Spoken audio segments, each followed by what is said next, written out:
With News in 5, I am Clifton James.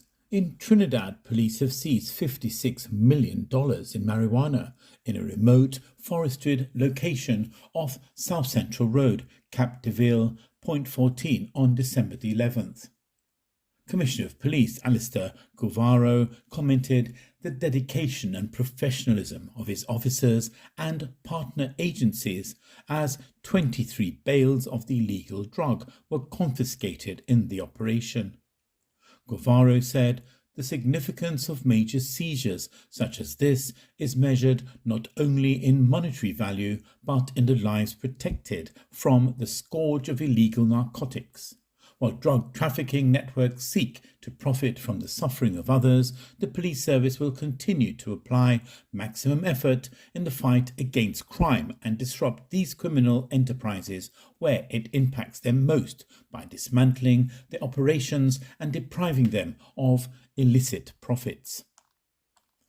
Escalating economic pressure on Venezuela, the United States Treasury Department imposed new sanctions targeting members of Maduro's family and the maritime network facilitating the country's oil exports. Announcing the measures, U.S. Treasury Secretary Scott Bessent said they marked a reversal of the previous Biden administration's diplomatic strategy and aim to cut off funding for what the U.S. terms a corrupt narco-terrorist regime. The new designations focus on the nephews of Maduro's wife, Celia Flores. The U.S.'s Office of Foreign Assets Control sanctioned the narco-nephews, two of whom were convicted of drug trafficking in the United States in 2016, but granted clemency by President Biden in 2022 in a prisoner exchange. Additionally, Carlos Eric Malpica Flores, a former national treasurer and executive of state-owned oil company PDVSA, has been re-added to the sanctions list.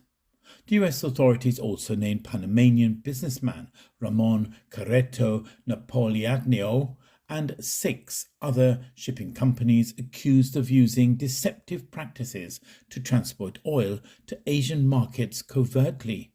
The Trump administration accuses the family of heading up drug cartels and overseeing drug trafficking in Venezuela.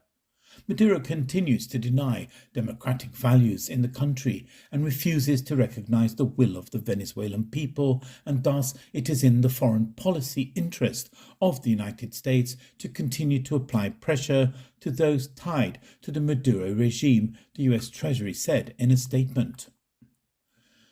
US President Donald Trump has said the Prime Ministers of Thailand and Cambodia will halt fighting, effective this evening.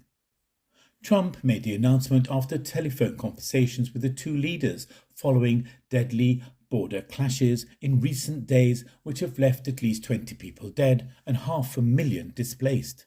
Neither Thai Prime Minister Anun Chanvirakul nor his Cambodian counterpart Hun Manet has commented. The two countries have been contesting territorial sovereignty since their 800-kilometre land border, which was split for more than a century, since the borders of the two nations were drawn after the French occupation of Cambodia. A fresh rift opened between Washington and Europe on Wednesday after Ukraine delivered a new US-requested peace blueprint, prompting President Donald Trump to lash out at Kyiv and its allies as they push back against elements of the American plan. With threats of a full Trump pullout have come at a delicate time for Zelensky, whose army is on the back foot in the war-torn eastern Donbass region, while a corruption scandal engulfs several of his close associates.